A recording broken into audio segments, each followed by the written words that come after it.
घर के मुख्य द्वार पर सही समय पर और सही विधि से जल छिड़कने से हर परेशानी होगी दूर। दोस्तों, चाहे मर जाना, लेकिन मुख्य द्वार पर भूल कर भी ऐसे जल मत छिड़कना जैसे कि हम वीडियो में आपको बताने जा रही हूँ। दोस्तों, मुख्य द्वार पर गलत तरीके से जल छिड़कने से घर बर्बाद हो जाता है।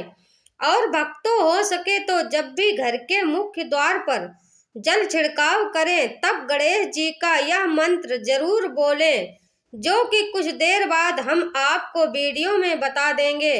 अब भक्तों, कुछ लोग यहाँ पर ऐसे भी होंगे जो इस वीडियो को बीच में ही छोड़ देंगे। अगर इस वीडियो को आपको छोड़ना ही है तो अभी छोड़ देना, परंतु गणेश जी भगवान का अपमान मत करना। वीडियो को अधूरा छोड़कर बहुत समय से आप लोगों के प्रश्न आ रहे हैं कि घर के मुख्य द्वार पर जल छिड़कने का सही समय क्या होता है और सही विधि क्या होती है, और हमें किस समय जल छिड़कना चाहिए, और क्या मुख्य द्वार पर जल छिड़कने के लिए स्नान करना आवश्यक है या बिना स्नान किए भी मुख्य द्वार पर जल का छिड़काव किया जा सकता है, और झाड़ू लगाने से पहले या फिर झाड़ू लगाने के बाद जल छिड़कना चाहिए। एक और प्रश्न आया है कि क्या पीरियड में हम अपने घर के मुख्य द्वार पर जल का छिड़काव कर सकते हैं। और जल से ही जुड़ा हुआ एक और प्रश्न है, जो भक्त अपने मंदिर में एक लोटा जल रखते हैं, उस जल का हमें क्या करना चाहिए, किस प्रकार प्रयोग करना चाहिए, और क्या हम उसे खाने में प्रयोग कर सकते हैं या फिर हम किसी पौधे में डाल सकते हैं, उस जल का उपयोग किस प्रकार करना है। और कुछ लोगों का कहना यह है कि जब हम मुख्य द्वार पर जल छिड़कते हैं तो घर के अंदर की तरफ से जल का छिड़काव करें। इसके बारे में कई लोग शंका में हैं। आज हम यह शंका सभी भक्त जनों की दूर करने वाले हैं। और भक्तों, मुख्य द्वार पर जल छिड़कने से संबंधित आपका अगला प्रश्न है कि कई ऐसे लोग हैं जो कि फ्लैट में रहते हैं, कुछ ऐसे लोग हैं जो किराए के मकान में रहते हैं। उन्हें अपने घर के मुख्य द्वार पर दीपदान किस प्रकार से करना चाहिए, जल कहाँ छिड़कना चाहिए, मतलब भक्तों किस जगह को मुख्य द्वार मानकर वहां पर मुख्य द्वार से जुड़े हुए उपाय करें। तो आज की वीडियो पूरी तरह से आपके प्रश्नों पर ही आधारित है। दोस्तों, वीडियो शुरू करने से पहले माता लक्ष्मी के सच्चे भक्त कमेंट बॉक्स में जय मां लक्ष्मी अवश्य लिखें, और वीडियो आपको अच्छी लगती है तो वीडियो को लाइक करना ना भूलें। तो भक्तों, चलिए जानते हैं मुख्य द्वार पर जल छिड़कने का सही समय क्या होता है और सही विधि क्या होती है। तो देखिए, अगर आप मुख्य द्वार पर जल छिड़कते हैं तो आपको ध्यान रखना है कि जल एक दिन पहले रख लें। रात को सोने से पहले एक पात्र में, कोई भी आप पात्र ले सकते हैं, तांबे का ना हो तो आप पीतल का ले सकते हो, स्टील का ले सकते हैं, चांदी का ले सकते हैं, जो भी पात्र आपके पास उपलब्ध हो। एक लोटे में थोड़ा सा गंगा जल डाल दीजिए और उसके ऊपर शुद्ध जल भर दीजिए। और हाँ भक्तों, यदि आपके पास गंगा जल ना हो तो भी परेशान होने की आवश्यकता नहीं है। सिर्फ शुद्ध जल से भी आप पात्र को भर सकते हैं, और उस जल से भरे पात्र को अपने घर की रसोई में रख दीजिए। अब दोस्तों, जैसे कि आप अगले दिन सुबह उठकर इस जल का छिड़काव अपने घर के मुख्य द्वार पर करेंगे। अब बहुत से भक्तों के प्रश्न आए हैं कि क्या हम स्नान से पहले यह जल छिड़क सकते हैं या फिर स्नान करना आवश्यक है। देखिए भक्तों, मुख्य द्वार पर जो सुबह सवेरे सबसे पहले जल छिड़का जाता है, जैसे कि जो रसोई में रखा हुआ जल होता है, ये एक तरीके से उपाय के तौर पर किया जाता है। भक्तों, घर में किसी भी प्रकार की परेशानी हो, किसी भी प्रकार के दुख दर्द हो, गरीबी हो या फिर कलह कलेश बहुत अधिक रहता है, मतलब किसी भी प्रकार की नकारात्मक ऊर्जा से आप परेशान हैं, बहुत समय से परेशानियों में घिरे हुए हैं, आपके घर में हमेशा कलेश का वातावरण रहता है, तो ऐसे में घर की रसोई में लोटा भर के जल रखा जाता है और यही जल घर के मुख्य द्वार पर सुबह उठकर छिड़का जाता है। भक्तों, इस जल के छिड़काव से आपके घर की कोई भी परेशानी हो बहुत शीघ्र समाप्त हो जाती है। आपके घर में कैसी भी नकारात्मक ऊर्जा हो तुरंत समाप्त हो जाती है। इस उपाय को करने से आपके घर में सुख समृद्धि भी आती है, कलह कलेश से भी मुक्ति मिलती है और बीमारियों से भी मुक्ति मिलती है। मतलब देखिए भक्तों, किसी भी प्रकार की मानसिक परेशानी हो, शारीरिक परेशानी हो, आर्थिक तंगी हो या आपके घर में कोई वास्तु दोष हो, किसी भी प्रकार का ग्रह दोष हो, जैसे कि कई बार ऐसा होता है कि कई लोगों के ऊपर कई प्रकार के बुरे ग्रह दोषों का प्रभाव होता है, जिसकी वजह से घर में परेशानियां हमेशा बनी रहती हैं। तो ग्रह दोषों के प्रभाव से भी आपको मुक्ति मिलती है। वास्तु दोष और पितृ दोष भी समाप्त होता है। इसके साथ ही जैसे कि बहुत से लोगों के प्रश्न होते हैं कि उनके ऊपर किसी ने कुछ करा दिया है, उनके परिवार में किसी भी प्रकार की पहले कोई परेशानी नहीं थी, लेकिन अभी कुछ समय से परेशानियां लगातार आती ही जा रही हैं और कोई रास्ता नहीं मिल रहा है परेशानी से निकलने का। तो किसी के भी किए कराए तंत्र मंत्र का प्रभाव हो, किसी की बुरी नजर का प्रभाव हो, तो भी आपको इस उपाय से मतलब एक लोटा जल से आपकी परेशानी स्वयं ही कुछ दिनों में समाप्त हो जाती है। तो यह घर की सभी परेशानियों से मुक्ति पाने का रामबाण और सबसे सरल सबसे आसान उपाय होता है, जो हमारे शास्त्रों में वर्णित है। तो आप अपने घर की रसोई में एक लोटा जल रखें, रात में भरकर, और प्रातः काल जल्दी उठकर उसी जल से अपने घर के मुख्य द्वार पर छिड़काव कीजिए। अब जैसे कि बहुत से लोगों के प्रश्न आते हैं कि यह जल हमें किस समय अपने घर के मुख्य द्वार पर छिड़कना चाहिए। तो देखिए, सुबह सूर्योदय होने से पहले इस जल का छिड़काव आपके घर के मुख्य द्वार पर हो जाना चाहिए। और आप लोगों का प्रश्न है कि क्या हमें स्नान करके इस जल का छिड़काव अपने घर के मुख्य द्वार पर करना चाहिए या फिर बिना स्नान किए भी कर सकते हैं। दोस्तों, यह उपाय आप बिना स्नान किए कर सकते हैं। आप सुबह जल्दी उठकर छिड़काव कर दीजिए और जल का छिड़काव करते समय अपने पितरों का ध्यान कीजिए, माँ लक्ष्मी का ध्यान कीजिए, क्योंकि कहा जाता है कि सुबह सुबह माँ लक्ष्मी प्रत्येक द्वार पर आती हैं, सबके द्वार पर आती हैं। जिनके भी द्वार खुले होते हैं, जिनके घर में जल का छिड़काव मुख्य द्वार पर होता है, उसके घर में प्रवेश कर जाती हैं। तो माँ लक्ष्मी का अपने मन में ध्यान कीजिए और कि हे माँ लक्ष्मी, आप मेरे घर में प्रवेश करें, मैं आपका स्वागत करने के लिए तैयार हूँ। ऐसा क्योंकि हमारे घर की दहलीज होती है, वहीं पर पितरों का वास माना जाता है। तो जब आप दहलीज पर जल के छींटे देते हैं तो आपके पितर बहुत प्रसन्न हो जाते हैं और उनका आशीर्वाद भी आपको प्राप्त होता है। तो सुबह जो आप जल छिड़कते हैं बिना स्नान किए भी कर सकते हैं। दोस्तों, वीडियो में आगे बढ़ने से पहले आपसे छोटा सा निवेदन है कि कमेंट बॉक्स में जय माँ लक्ष्मी अवश्य लिखें। महालक्ष्मी जो भी भक्त इस वीडियो को देख रहा है उसके घर में सुख समृद्धि आए, उसके घर में कोई भी परेशानी नहीं आए और पूरा परिवार सुख शांति से अपना जीवन यापन करे। अब दोस्तों, आपका अगला प्रश्न है कि क्या झाड़ू लगाने के बाद हमें जल का छिड़काव करना चाहिए या फिर झाड़ू लगाने से पहले भी जल का छिड़काव कर सकते हैं। तो देखिए, जैसे मैंने आपको पहले ही बताया था कि उठने के बाद सबसे पहला कार्य जो आपको करना है वह जल का छिड़काव ही करना है। उसके बाद आप झाड़ू लगा सकते हैं, लेकिन एक चीज का ध्यान रखिए, जब हम सोकर उठते हैं तो सबसे पहले बिस्तर पर बैठे हुए अपने दोनों हथेलियों को जोड़कर पूरी हथेली को देखा जाता है, उसमें माँ लक्ष्मी का ध्यान किया जाता है। उस हाथ में ही 5 देवताओं का ध्यान किया जाता है। पांच देवता कौन कौन से होते हैं? माँ दुर्गा, भगवान शिव, भगवान श्री हरि विष्णु, गणपति महाराज, लक्ष्मी माता और भगवान सूर्य देवता। पंच देवताओं का ध्यान हम अपने हाथों में ही करते हैं। क्राग्रे वस्ते लक्ष्मी, कर मध्ये सरस्वती, कर मूले स्थितो ब्रह्मा प्रभाते कर दर्शनम। इस मंत्र का उच्चारण आप चाहें तो कर सकते हैं, नहीं करते तो कोई बात नहीं।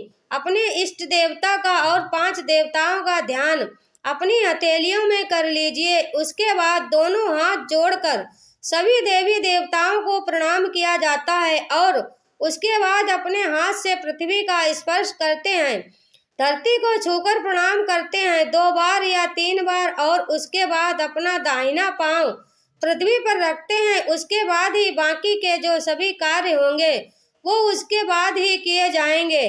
जल का छिड़काव आप उसके बाद ही रसोई में जाकर आपको जल लेना है और घर का मुख्य द्वार खोलकर मुख्य द्वार पर जल का छिड़काव करना है। माँ लक्ष्मी और पितरों का ध्यान करना। उसके बाद आप अपने घर में आ जाएं और उसके बाद जो भी आपके रूटीन वर्क होते हैं, मतलब झाड़ू पोछा या फिर आप स्नान करेंगे, ये सभी कार्य उसके बाद किए जाएंगे। और अब जैसे कि कई लोगों के प्रश्न आते हैं कि जब हम जल का छिड़काव करते हैं क्या उसी समय हम घर के मुख्य द्वार पर झाड़ू लगाकर और पानी डालकर क्या हम मुख्य द्वार की अच्छे से सफाई कर सकते हैं?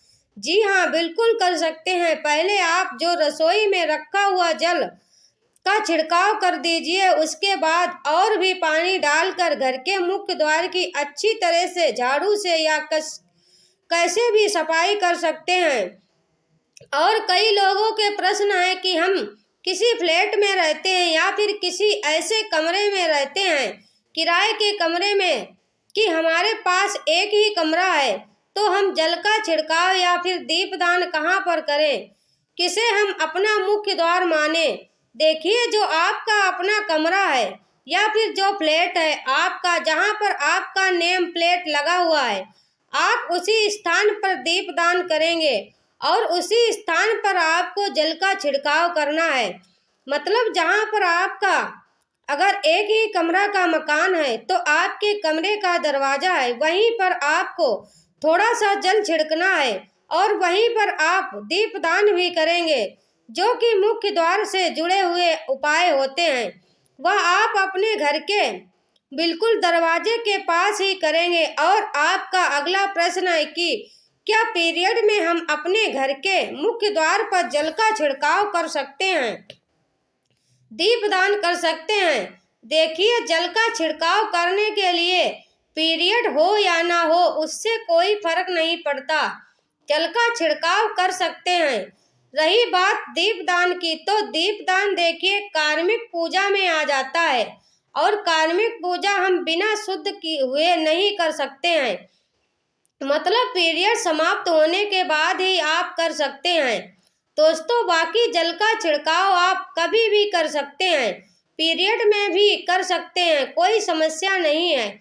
और भक्तों, अब आपका प्रश्न है कि क्या मंदिर में जो हम जल रखते हैं क्या वो रखना जरूरी है, और अगर हम रखते हैं तो उस जल का क्या करें?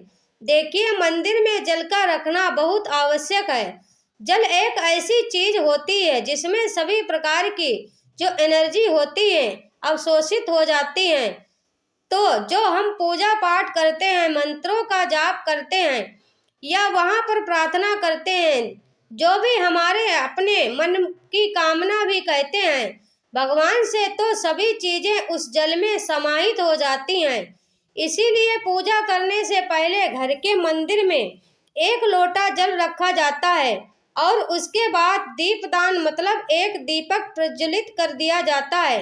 यह अग्नि और जल का एक तरह से बैलेंस भी हो जाता है और इसीलिए शास्त्रों के अनुसार घर के मंदिर में 1 लोटा जल भी हमेशा होना चाहिए और दीपक भी प्रज्वलित करना चाहिए। तो अब इस जल का क्या करना चाहिए? देखिए, जब हम जल रखते हैं, सुबह की पूजा में रखते हैं और वह जल हम अगले दिन उठाते हैं, मतलब जब आप अगले दिन पूजा करने जाते हैं तो आप उस जल को उठाते हैं, सबसे पहले तो उस जल का प्रयोग सुन लीजिए। आप अपने घर के सारे कमरों में, पूरे घर में उस जल का छिड़काव करते हैं तो इससे आपके घर का शुद्धिकरण हो जाता है, क्योंकि वह जल बहुत ही पॉजिटिव एनर्जी से भरा हुआ होता है। उस जल का छिड़काव करने से किसी भी प्रकार की नकारात्मक ऊर्जा का प्रवेश आपके घर में नहीं होता। किसी भी प्रकार की परेशानी आपके घर में हो, अगर आप नियमित तौर पर उस जल का छिड़काव करें अपने घर में, तो निश्चित ही आप परेशानियों से मुक्ति पा जाते हैं। किसी के किए तंत्र मंत्र के प्रभाव से मुक्ति पा जाते हैं। दूसरा इसका उपाय आप कर सकते हैं, जैसे कि घर में कोई बीमार है तो आप इस जल को उस व्यक्ति को पीने के लिए दे सकते हैं। और यह जल इतना पावरफुल होता है कि इस जल को पीने से बड़ी बीमारियों से धीरे धीरे राहत मिलने लग जाती है। कई बार लोगों के प्रश्न आते हैं कि दवाई तो हम कर रहे हैं, लेकिन दवाई हमें फायदा नहीं करती, दवाई का कोई प्रभाव ही देखने को नहीं मिलता। तो ऐसे में अगर उस जल को पीने के लिए रोगी को दिया जाए तो बहुत अच्छी दवाई काम करने लग जाती है। और जैसे कि परिवार में अगर बहुत अधिक कलह कलेश रहता है, हमेशा आपस में सामंजस्य बनता ही नहीं है, आपस में हर बात पर मतभेद होता है, तो परिवार के सभी सदस्य इस जल में से अगर थोड़ा थोड़ा पीते हैं तो धीरे धीरे विचारों में परिवर्तन आने लग जाता है, सकारात्मक विचार सभी के होने लग जाते हैं और आपस में समन्वय होने लग जाता है। घर से कलह कलेश और मतभेद हमेशा के लिए समाप्त हो जाता है। और मंदिर में रखे हुए जल का अगला उपाय क्या है? देखिए, अगर आप कोई दुकान करते हैं, कोई व्यापारिक स्थल है आपका, तो दिन इसी जल में से थोड़ा सा जल लेकर जाकर दुकान पर व्यापारिक स्थल पर छिड़काव कीजिए। इससे आपका दुकान, आपका काम बहुत अच्छा चलता है। मतलब किसी भी प्रकार की परेशानी आपके व्यापारिक स्थल पर नहीं आती है, क्योंकि जैसा मैंने आपको बताया, ये जो जल होता है बहुत पावरफुल होता है, बहुत पॉजिटिव होता है। तो इस जल का छिड़काव करने से बहुत सारी परेशानियां स्वतः ही समाप्त हो जाती हैं। जैसे अगर आपकी दुकान पर किसी की नजर लग गई या आपके काम को किसी ने बांध दिया कि पहले तो दुकान बहुत अच्छी चलती थी, अब नहीं चल रही, तो आप इस उपाय को कर सकते हैं। निश्चित ही बहुत जल्द ही आपको परेशानियों से मुक्ति मिल जाती है और दिन दूनी रात चौगनी आपके व्यापार में तरक्की होती है। और हाँ, मंदिर में रखे हुए जल को आप अपने घर की रसोई में, खाना बनाने में, पीने में भी प्रयोग कर सकते हैं। लेकिन भक्तों, खाना बनाने में प्रयोग तभी कीजिए जबकि आपके घर में बिल्कुल सात्विक भोजन बनता हो। मतलब लहसुन प्याज अगर आपके घर में बनता हो तो खाना बनाने में इस जल का प्रयोग नहीं किया जा सकता। फिर आप इस जल को थोड़ा थोड़ा परिवार के सदस्यों से मिलकर ग्रहण कर सकते हैं और बचे हुए जल को आप अपने घर में पौधों में डाल सकते हैं। तो देखिए, ऐसा नहीं है कि मंदिर पर रखा हुआ जल बेकार होता है, किसी काम का नहीं होता है। बहुत सारे उपयोग इस जल के होते हैं। अगर हम सही तरीके से प्रयोग करें तो अपने जीवन की बहुत सारी परेशानियों का समाधान मात्र इस एक लोटा जल से हम कर सकते हैं। तो ध्यान रखिए कि मंत्रों से अभिमंत्रित जल बहुत महत्वपूर्ण होता है, बहुत शक्तिशाली होता है और हमारे घर के मंदिर पर रखा हुआ जल देवताओं का आशीर्वाद होता है, क्योंकि पूरे समय वह देवताओं के पास होता है, देवी देवता वहां पर रहते हैं। तो उस जल में हर प्रकार की शक्ति समाहित होती है, जो कि सकारात्मक शक्तियां होती हैं। और इस जल का प्रयोग अगर हम सही तरीके से करते हैं, मतलब उसको पीने में करते हैं, खाना बनाने में करते हैं, जल में का छिड़काव करने में करते हैं, तो इससे हमारी समस्याओं का समाधान होता है। और अगर कोई भी कार्य नियमित तौर पर, मतलब प्रतिदिन किया जाता है, तो उसका हमें लाभ प्राप्त होता है। कभी कभी करेंगे तो निश्चित ही आपको उतना लाभ दिखाई नहीं देगा, लेकिन अगर आप नियम बना लेंगे कि हर रोज उसी जल से घर में छिड़काव करना है, घर में प्रत्येक व्यक्ति को थोड़ा थोड़ा पीने के लिए देना है, बचे हुए जल को पौधों में डाल दीजिए, दुकान पर छिड़क दीजिए, अपने घर के व्यापारिक स्थल पर छिड़काव कीजिए, बच्चों की पुख्त शेष में अपने घर की तिजोरी में हर जगह इस जल का छिड़काव कीजिए और नियमित तौर पर कीजिए। चमत्कार आपको निश्चित ही देखने को मिलेगा। इसी प्रकार से जो रसोई में रखा हुआ जल होता है उसका छिड़काव अपने घर के मुख्य द्वार पर कीजिए, तो इसका भी आपको लाभ बहुत ही शीघ्र दिखाई देगा। लेकिन इसे अपने रूटीन में शामिल करना होगा, प्रतिदिन नियम से यह कार्य करना होगा, तभी आपको लाभ देखने को मिलेंगे। और हाँ, कई लोगों के प्रश्न आते हैं कि मंदिर पर जो रखा हुआ जल होता है जब हम अगले दिन उठाते हैं तो उसमें कई बार कुछ चीजें पड़ जाती हैं, कोई कीड़ा मकोड़ा पड़ जाता है क्योंकि खुला होता है, तो क्या हम उसे ढक सकते हैं? जी हाँ, बिल्कुल ढक सकते हैं। जब आप पूजा करते हैं सुबह के समय, तो जब तक पूजा कर रहे हैं, जब तक मंत्रोच्चारण कर रहे हैं, तब तक जल खुला रखिए और उसके बाद जैसे कि आप पूजा पाठ से उठते हैं तो उससे पहले जल को किसी भी प्लेट से या कटोरी से ढक दीजिए। फिर जब आप अगले दिन उस जल को उठाएंगे तो बिल्कुल शुद्ध और साफ सुथरा जल आपको मिलेगा और उस जल का प्रयोग आप अपने किसी भी कार्य में कर सकते हैं।